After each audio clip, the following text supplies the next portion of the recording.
怀孕8个月后，我每天都在等这个孩子平安出生，可我没想到，一个电话竟然先把我拖进了一场噩梦。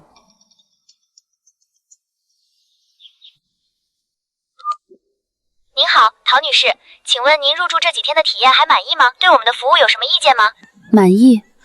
我才怀孕8个月，孩子都没生呢，怎么就入住了？你们是不是打错电话了？我们已经核对了，是周先生亲自办理的，不会有错的。行，我知道了，先挂了。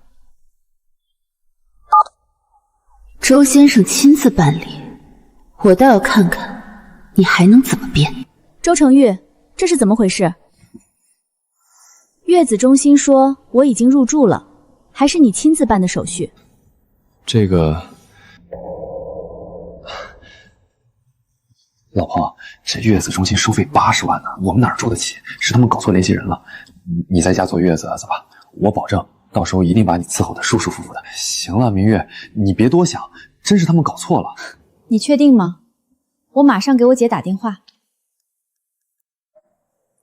姐，帮我查一下你名下那家月子中心，看看周成玉究竟让哪个狐狸精顶替我住进去了，我要去抓奸。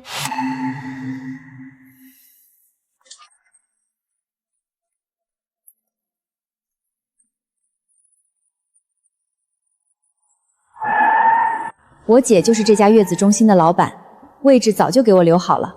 你好，有什么事儿吗？你好，我是你们之前电话询问服务评价的陶女士。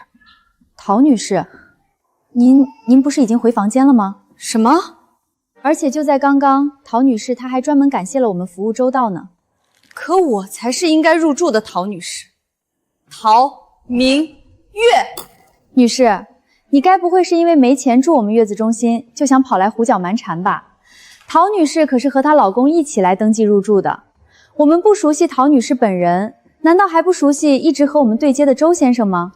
就在这时，远处的电梯里走出一个熟悉的人影。看到没？这位才是真正的陶女士。我劝你还是赶快走吧。真巧啊，姐，你也来坐月子。咱们去别的地方聊吧，别耽误人家工作。平时左一句明月姐，右一句明月姐，叫的比谁都甜。怎么，现在怕被拆穿身份，心虚的只剩下一个干巴巴的姐了？陈苗苗，你不打算就在这里说清楚吗？我家里人特意给我订的月子中心，为什么会被你以我的身份提前入住？还有，我的平安垫和玉镯为什么会在你身上？姐，你说什么呢？这月子中心就是我老公心疼我怀孕生娃辛苦给我订的呀。这些东西当然也是我老公买给我的。怎么就成了你的？那只玉镯是我哥送我的，那个平安扣是我姐亲手给我戴上的。她居然敢带着我的东西，在我面前说是她老公买的。姐，是不是你老公对你不太好，所以你压抑的患了孕期抑郁症，才会这样胡思乱想啊？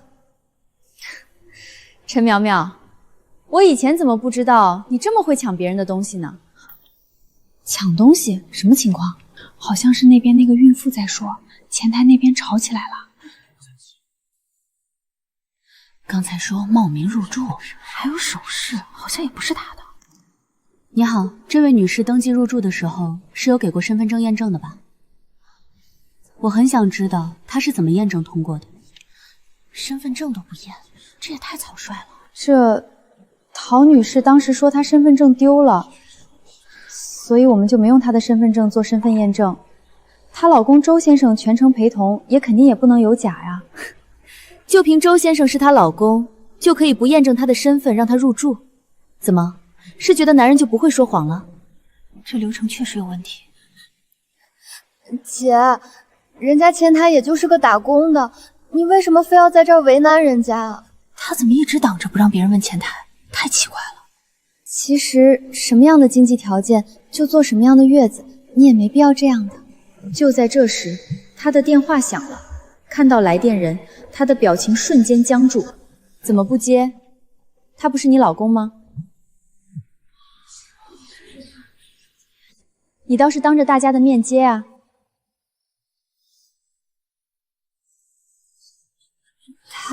他现在肯定在忙，我不想打扰他。刚才你不是口口声声说他心疼你吗？现在接个电话都成打扰了。又打来了，一直不敢接，肯定有问题。赶快接吧，正好我也想听听周成玉一直给你打电话，想给你说些什么。不接，所有人都会怀疑。接了，只要我稳住声音，周成玉未必会露馅。老婆，你去哪里了？保姆跟我说你没在房间。老公，你快来月子中心！有人非说我不是你老婆，自己才是你老婆，还说月子中心把应该属于她的月子套餐给我了，认为人家失职。老公，你快来，我好害怕呀！他又在发什么疯？居然还有脸跑去月子中心欺负你！别害怕，我马上就来。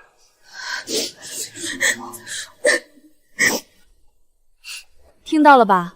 正主都发话了，这女人果然是在胡搅蛮缠。陶女士，你别跟这种疯子计较，免得被拉低了身份。我老公马上就来了，他真的很宠我的，要不然也不会眼都不眨就给我订这80万的月子套餐。你还是离开吧，要不然一会儿闹得不好看，你也难受。陈苗苗，你真以为周成玉来了就能以假乱真？他越护着你，就越能证明你们两个早就串通好了。姐，你别把话说得这么难听。我老公心疼我，就是啊，她老公是因为他知道我刚生完孩子，经不起你这样逼问。人家老公都亲口说马上来护她了，这还有什么好争的？有些人就是见不得别人命好，还挺着肚子来闹，万一真出事儿，又要赖到别人头上。好，那就等他来。周成玉亲口说的话，比你哭100句都有用。老婆，谁欺负你了？老公，就是他。他冲过来的那一刻，我竟然还以为他会先看我一眼，可他推开我的手，比推开一个陌生人还自然。周成玉，别害怕，老公来了，有我在，谁也别想让你受委屈。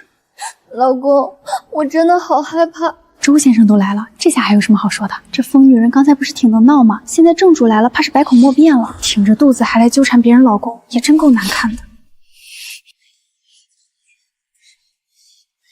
老公，你最好了，还是你和他说吧，我和他说不清楚。就是你在这儿当着这么多人面欺负我老婆，你到底有完没完？你事情闹大，就赶紧给我老婆道歉。你老婆周成玉，你看清楚，我是谁，他又是谁？你少在这装疯卖傻！她当然是我老婆陶明月，你只是我公司一个实习生陈苗苗。等一下，他说他是陈苗苗，那不就是把身份说反了吗？凭一张嘴就想指鹿为马，周成玉，你以为你是谁？大姐，你自己没嫁个好老公，那是你的命，你不能因为看见我对老婆好就疯了一样缠着我吧？就是啊，我老公这么优秀，能吸引你也很正常，但是你也不能明抢啊。原来真是个疯子，被自己的垃圾老公逼成这样，也挺悲哀的。被这种人缠上，周先生肯定也觉得怪恶心的。好，你说他是陶明月，我是陈苗苗，那我倒要看看身份证认不认你的嘴。我说我是陶明月，我有身份证，他有吗？陈苗苗，你还有完没完了？上次你弄假结婚证恶心我，这次又弄假身份证冒充我老婆，你要点脸好吗？姐，你要是过得实在不如意，我可以给你介绍离婚律师，可你不能想着顶替别人，抢走别人老公啊！还愣着干什么？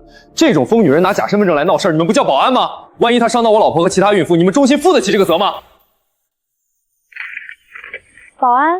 保安来一下前台，这边有人闹事。可他证件还没验呢。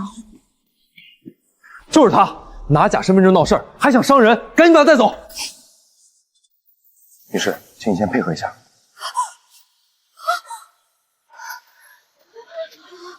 呀，我是看你站不稳，想扶你一下的，你怎么就摔倒了？我的肚子，我的孩子，这怎么办？大家可要为我作证，是他自己摔倒的，他根本就是在碰瓷。叫救护车！周成玉，我怀的也是你的孩子。都到这份上了，还不忘胡说呢，真是罪有应得。别想报警！周承旭，你疯了！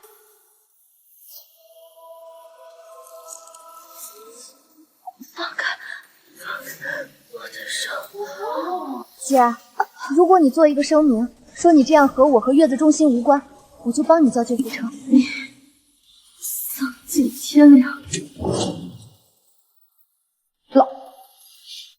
老板，明月，我查到了，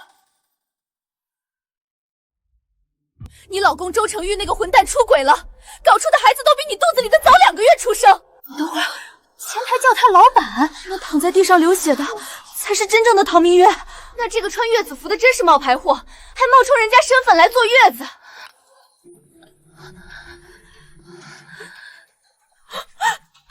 你们居然敢这么对他！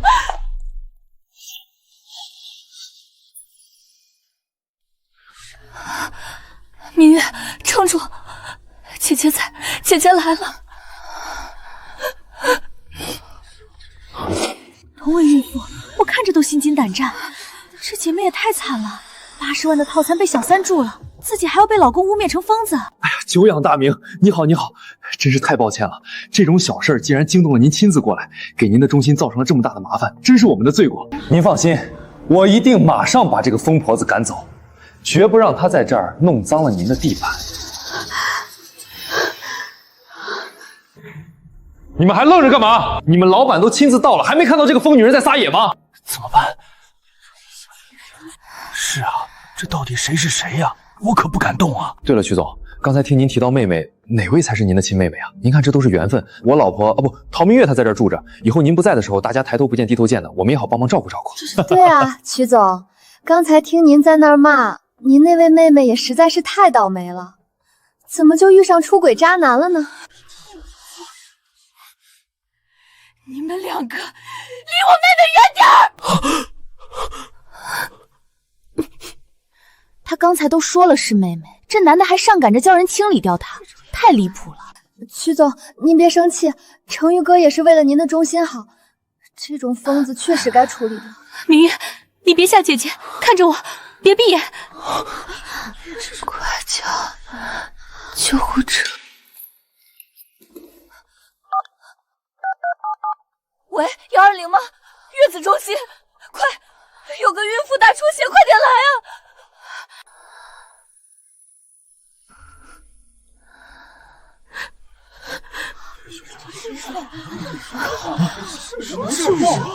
你们不是一直想知道谁才是陶明月吗？躺在地上的这个才是陶明月。所以，他真没撒谎。那刚才穿月子服那个就是冒牌货。不，这不可能。陶明月她怎么可能是这种高端月子中心老板的妹妹？一定是搞错了。曲总，您是不是再确认一下？她姓陶，您姓瞿啊？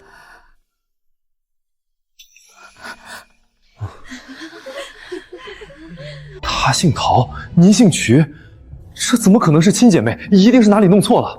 都这时候了，还抓着姓氏不放，真蠢！这天底下哪有亲姐妹连姓氏都不一样的？怎么就成她妹妹了？你别被骗了！他那个人为了达到目的，什么手段使不出来？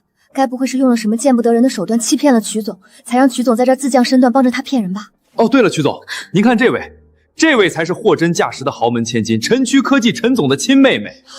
陈小姐不仅是陈总的妹妹，更是经常出入各大顶级名流饮宴。陈小姐她也见过您呢，她说得很清楚，您曲总根本就没什么妹妹。我以前跟着我哥参加那些上流社会的晚宴时，可从来没见过曲总身边有什么妹妹。说出去谁信呢？陈区科技陈总的妹妹，你确定？当然确定，陈霆锋是我哥哥，我从小就在陈家长大。曲总，您不会连陈区科技都没听过吧？曲总，苗苗身份摆在这儿，她不可能撒谎。倒是陶明月这种人，为了赖在这里，什么谎话编不出来。可她要真是陈总妹妹，刚才怎么怕成这样？我看这对人嘴里没一句真话。这是怎么回事啊？既然你说陈霆锋是你哥哥，那我现在就打给他。这种小事儿没必要惊动我哥吧？他工作很忙的。这下好看了，真打过去就知道是不是亲妹妹了。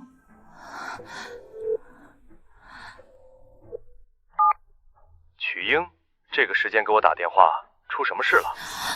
陈霆锋，我问你，你什么时候多了个叫陈苗苗的亲妹妹？陈苗苗？谁？我没听说过啊，我什么时候有这个妹妹了？苗苗，这到底怎么回事？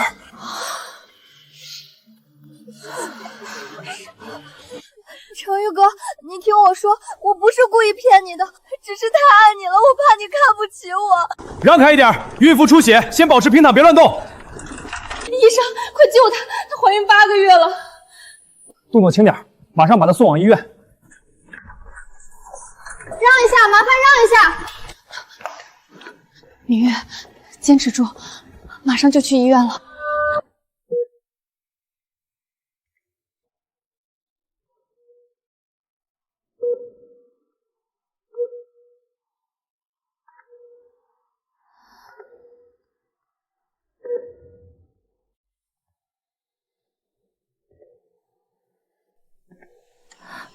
明月，醒了。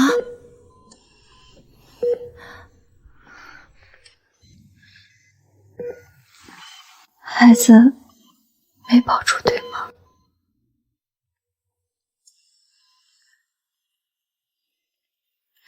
以前我总觉得有个孩子才像个家，可现在什么都没了。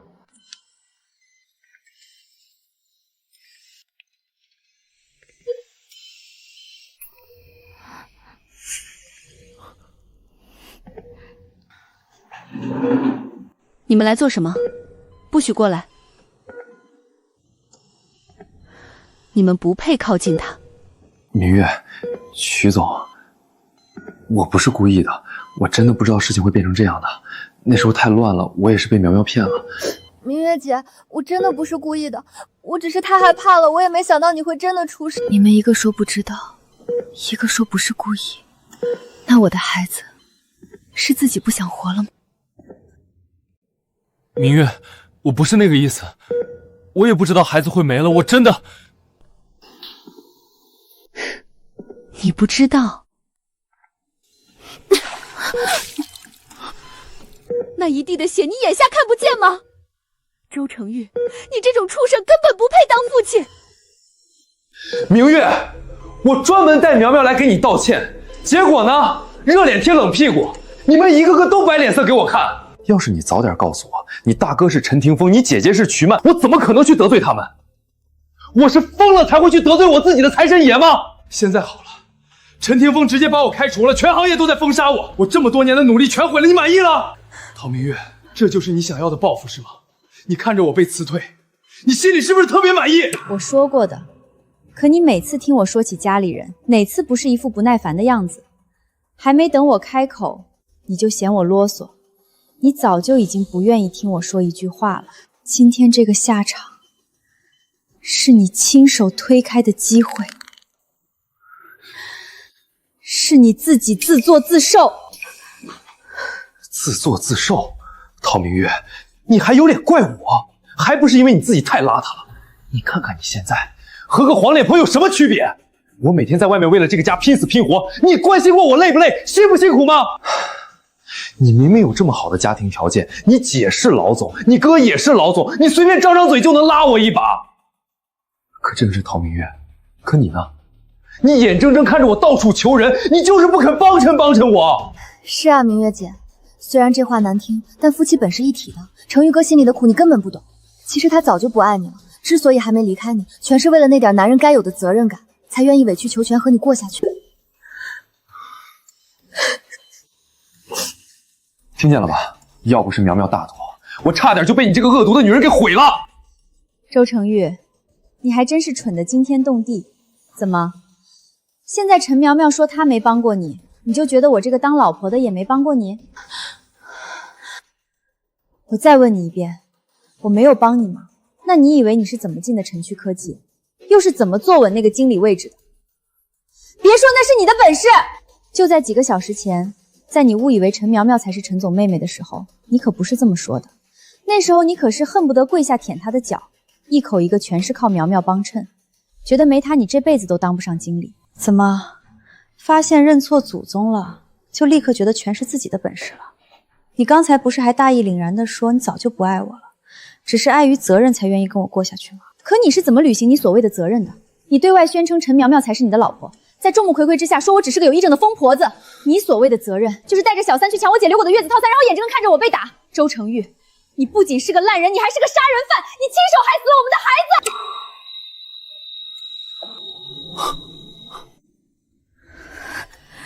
什么？我们的孩子没了？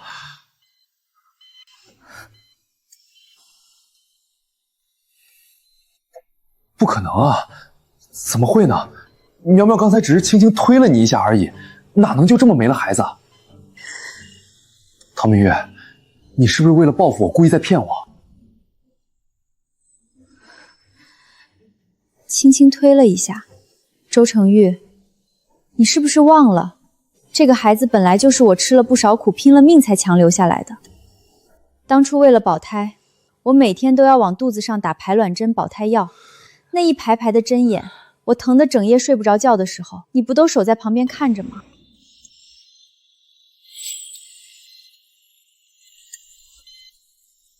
看来他是真的懂事，知道自己还没出生就有个这么不负责任的爸爸，才会在8个月的时候宁愿选择离开，也不想见你一面。你也别在这儿装得这么痛心离醒，怎么觉得一个孩子不够你祸害？反正你外面不是还有一个孩子吗？那个孩子，明月，你听我说，那个孩子，那真的是个意外。周成玉，你既然说那个孩子是意外，那这些钱恐怕不是意外吧？意外？周成玉，你所谓的意外成本可真够高的。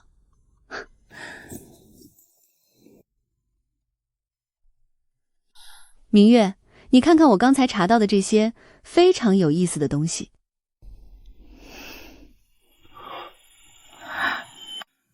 周成玉，你既然说那个孩子是意外，那这些钱恐怕不是意外吧？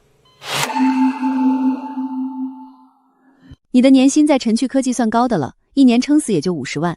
可这上面记得清清楚楚，这一年里你送给陈苗苗的各种奢侈品名牌包，甚至还有几套房产的定金，加起来可是几百万的杂啊。虽说这其中有些镯子、扣子是我和你哥送给明月的，被周成玉这个家贼偷去借花献佛了，但除了这些，他自己掏腰包买的那些东西，钱又是从哪儿来的？周成玉，你不仅偷我的东西，你居然还敢挪用晨区科技公司的款项！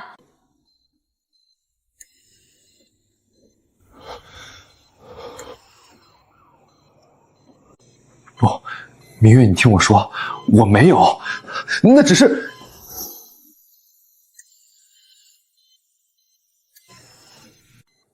周成玉，这可是你自找的。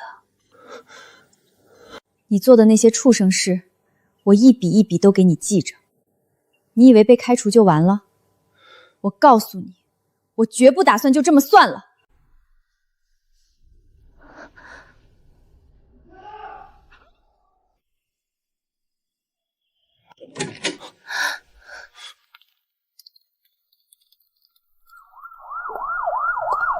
哥，你总算来了，账目都对上了吧？我手下的审计团队要是连这点烂账都查不清楚，那晨鱼科技也就白开了。明月，明月，我错了，你相信我，我真的没有做过那种事儿，挪用公款一定是弄错了。拼死拼活，我看你是挖空心思在掏我的家底。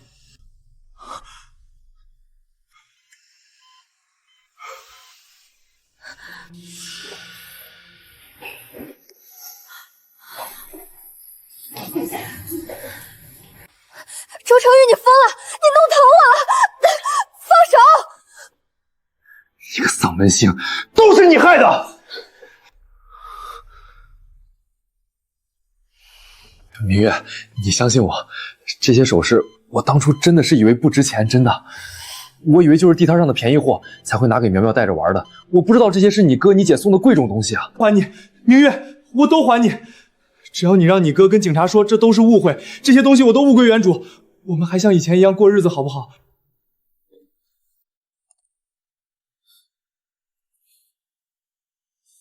现在才想还，晚了。我妹妹你都敢欺负，我看你是活腻了。大哥，你听我解释，这真的不怪我啊，是陈苗苗，全是这个女人的错，是她误导我，暗示我她就是您的亲妹妹，我才会被她蒙蔽的。后来也是她怂恿我挪动公司的钱。他说既然您是他大哥，我拿点公司的钱花根本不碍事。大哥，我都是被他骗了啊！我原本对明月是忠心耿耿的。周成玉，你居然把所有事情都推到我头上！当初挪钱去买包的时候，你可不是这么说的。周成玉，说到底，你这种人心里永远只有你自己。刚才还口口声声说爱他，现在卖起人来倒是比谁都快。大哥，您别听他们胡说，咱们关起门来终究是一家人啊！您看，明月是我老婆，您就是我亲大哥，一家人哪有隔夜仇？您就大人有大量，原谅我这一次吧。谁跟你是一家人？你也配？明月，你帮帮我，你跟大哥求求情啊！我以后一定改，我以后一定好好对你，把你当祖宗一样供起来。我发誓，我以后再也不看陈苗苗一眼。先生，你涉嫌职务犯罪，请跟我们走一趟。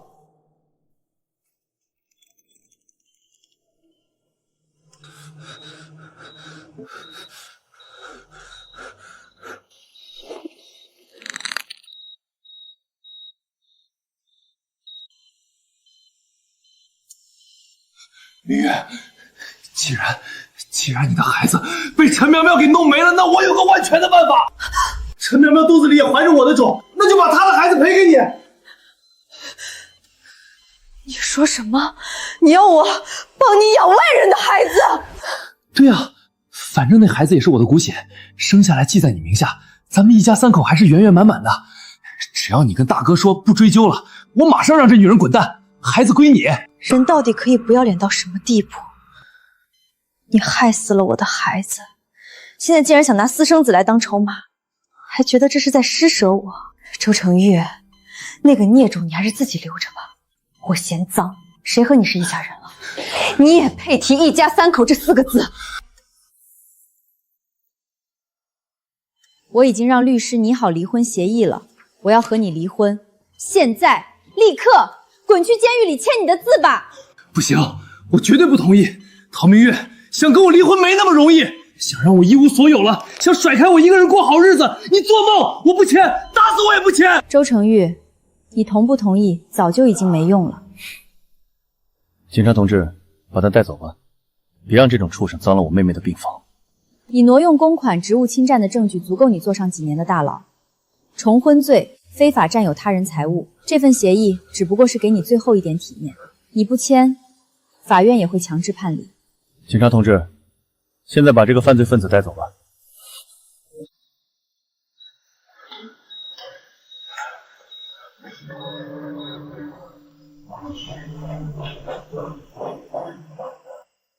不关我的事，不关我的事。周成玉！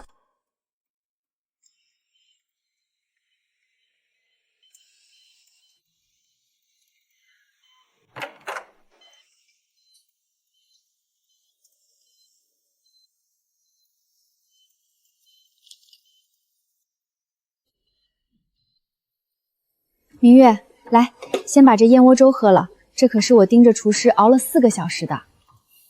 姐，这几天你们月子中心那么忙，你还天天往这儿跑，我真的没事了。公司那边的事由我盯着，周成玉挪走的每一分钱，我都会让他吐出来，吐不出来的就折成他的刑期。明月，你只需要安心养身体，别再为那种垃圾伤神。姐，哥，我知道爸妈想我，可是我真的能毫无介意的回去吗？明月，你这又是钻什么牛角尖？你是爸妈亲手拉扯大的，那里就是你的家呀。可我跟你们没有一点血缘关系。这件事儿就像一根刺，平时看不见，可每到这种时候，它就扎得我生疼。血缘就那么重要吗？这么多年，谁把你当外人了？不是你们的问题，是我的问题。每当我想起那个所谓的家，我想到的不是现在的温暖，而是我那个亲生父亲带来的噩梦。你们知道的，我亲爸他就是个彻头彻尾的人渣。当年他靠着那张皮相骗了我妈，让她未婚生下了我。我妈本以为嫁给了爱情，结果换来的却是无休止的家暴。最后她实在受不了了，在我面前自杀了。我妈走了，我就成了那个畜生的出气角。打骂是家常便饭，只要他在外面受了气，或者喝了点尿汤子，回来就会变着花样的折磨我。后来他又靠着那副长得人模狗样的皮囊，骗来了一个条件不俗的女人，也就是后妈。姐，那是你的亲生母亲。一开始她为了吃软饭，为了能在那座大房子里住下去，伪装的可真好啊。在那段日子里，她收敛了所有的戾气，甚至还会对着我笑。我也因为后妈的到来沾了光，过上了几天像人一样的日子。可江山易改，本性难移，她骨子里的卑劣是藏不住的。直到那天，她喝多了，又一次露出了狰狞的面目。她竟然对后妈动了手。她以为后妈也像我亲妈一样软弱好欺负，可她算错了。后妈条件好，脾气更是刚强。那一巴掌扇过去后，后妈没有哭，而是直接拿起座机报了警，然后像扔垃圾一样，直接把我亲爸给踹出了家门。那时候我站在走廊尽头，看着他像丧家之犬一样被赶走。我当时的第一反应不是高兴，而是恐惧。我的好日子彻底结束了，因为那个带给我优渥生活的人走了，而我这个带着拖油瓶标签的毫无血缘关系的女儿，凭什么留在那个家里？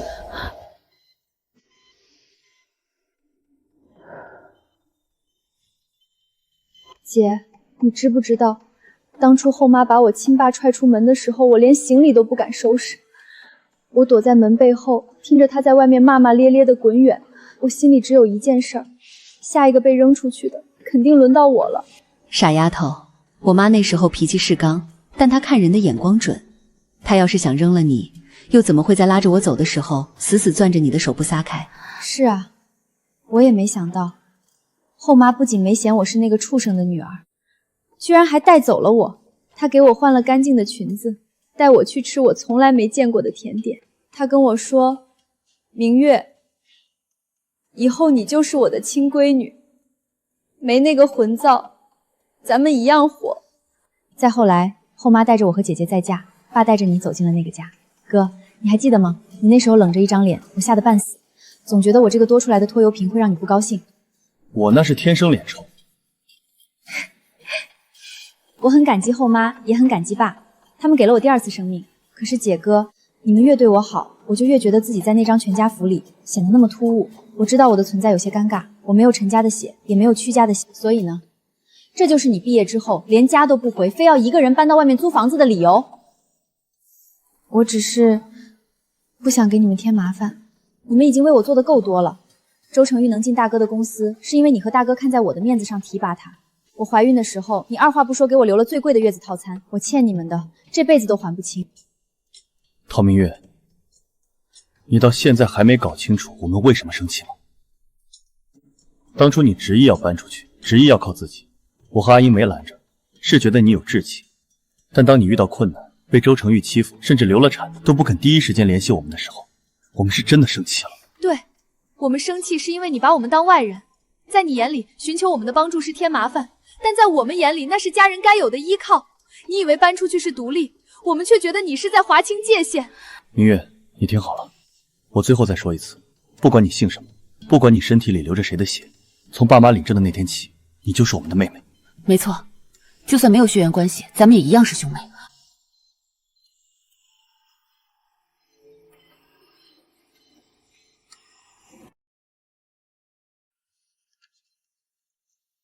姐，哥，你们说是不是挺讽刺的？当初周成玉能进大哥的公司当上经理，那是你们看在我的面子上，想让他给我撑起一个体面的家。你怕我受委屈，甚至在我刚怀孕的时候就提前扣下了月子中心最贵的套餐。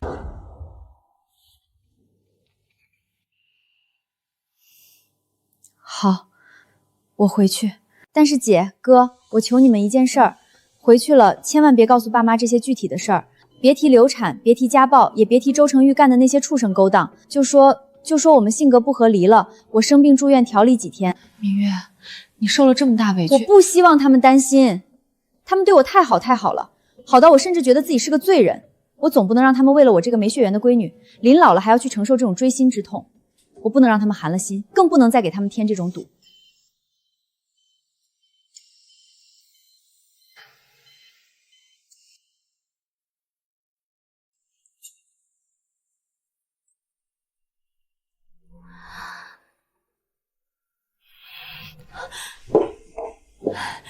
明月，你这孩子怎么瘦成这样了？阿英说你生病住院了，我还不信，现在一看这气色，明月，你是不是在外面受委屈了？快进来，别在门口站着。回到了家就没关系了，天塌下来有爸妈顶着呢。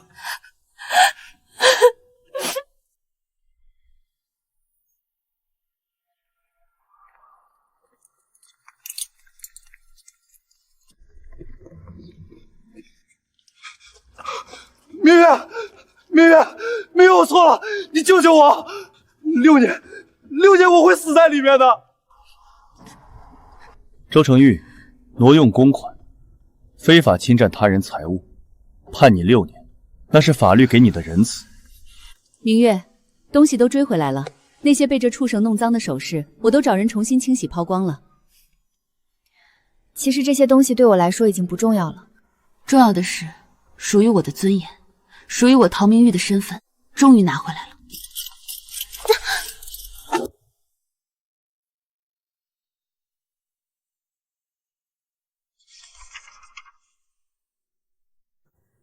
周成玉托律师传话，说想在服刑前见你最后一面。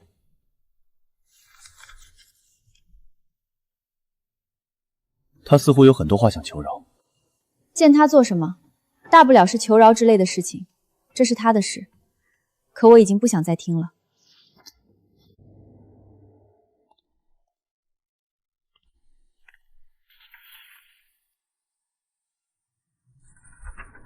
我记得你以前在学校是学计算机的，我问过你的导师，他说你当年的成绩非常好，尤其是算法模型这一块很有天赋。我们公司现在正处于转型期，想要全力研发这一款智能机器人。现在核心团队正缺一个懂行又信得过的人去带头。哥，我很久没碰代码了。要是你真的觉得内疚，觉得对不起家里，那就来公司帮我吧。与其在家胡思乱想，不如用你的本事证明陈家的女儿没那么容易被打倒。我知道，哥是希望我能尽快从那段噩梦里走出来。以前的我太矫情了，总觉得独立就是划清界限，却不知道那样做反而伤害了他们对我的感情。好，我答应哥，以后我不会再让你和姐担心了。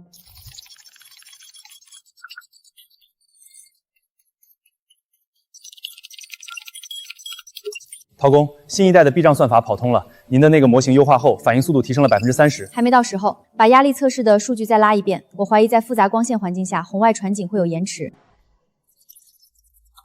不得不说，人一旦忙起来，就真的再也想不起那些糟心事儿了。哟，咱们陶总工程师这是打算在实验室安家了。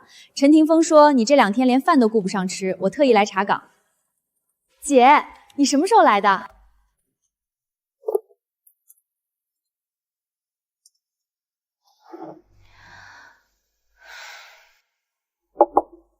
告诉你个好消息，经过上次周成玉那档子事儿，我把月子中心的管理层全部大换血了。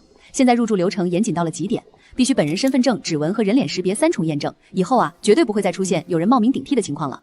姐，说起这个，我一直想问你，月子中心那边受影响大吗？什么受影响？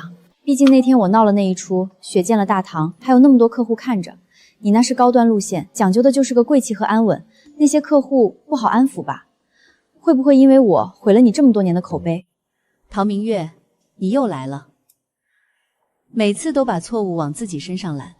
那天闹成那样，错的是那对狗男女，不是你。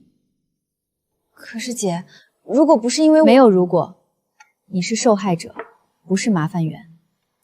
你要是再道歉，我就真生气了。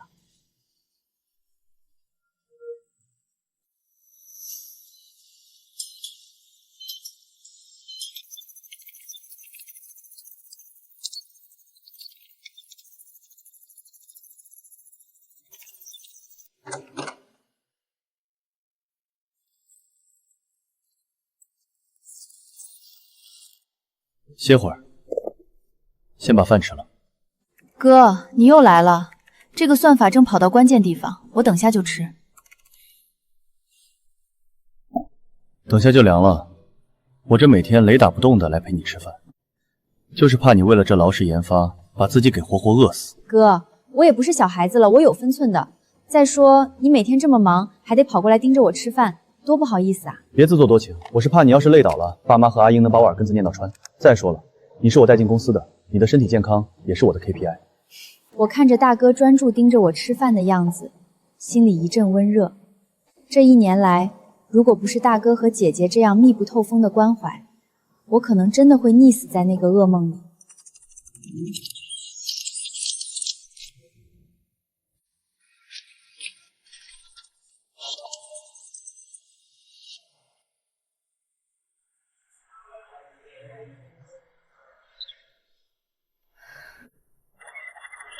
各位来宾，今晚晨区科技发布的不只是一套算法，也不只是一款产品，这是我们团队用整整1年时间攻克复杂环境自主必到难题后，交给行业的一份答案。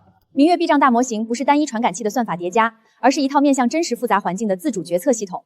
它能够在低光、强反光、动态障碍和信号不稳定的环境下，实时完成路径重规划。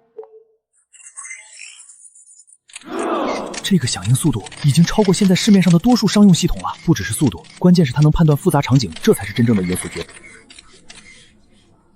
通知法务，今晚就把第1轮合作意向定下来，这个项目不能让别人抢先。各位来宾，发布会现场已有3家顶级机构与晨区科技达成初步战略合作意向，明月避障大模型正式成为今晚最受行业瞩目的技术成果。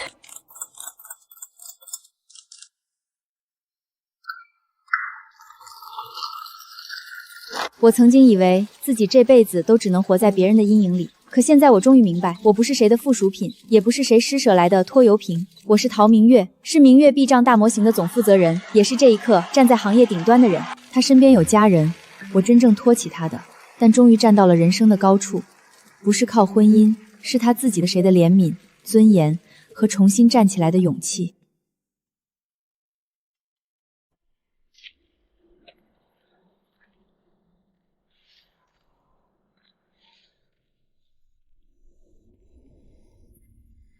不好意思，周先生，你有职务支柳前科，还得罪过晨区科技，我们公司小，担不起这个风险。又是这样，他们看我的眼神，就像看一块脏东西。明明我已经出来了，明明我已经坐过牢了，为什么还不肯放过我？凭什么我像条狗一样被人赶出来，陶明月却还能站在高处风风光光？他毁了我这一生，他凭什么过得比我好？既然他们不让我活，那就谁都别想好过。陶明月、陈霆锋，你们总得给我一个说法。让陶明月出来，让陈霆锋出来！他们仗势欺人，害我坐牢，害我找不到工作。先生，请你冷静一点，先跟我们出去。出去？我今天见不到陶明月，谁都别想让我走。先生，冷静一点，先把手放下。别逼我！都别过来，谁过来我就动手。你坐牢是因为你挪用公款，你丢工作是因为你背叛公司，你没人敢用是因为你有案底。周成玉，从头到尾毁掉你的人都不是我，是你自己。闭嘴！如果不是你藏着身份不告诉我，我怎么会得罪你哥？我又怎么会变成今天这样？陶明月，你凭什么过得比我好？放下武器，立刻放开人质！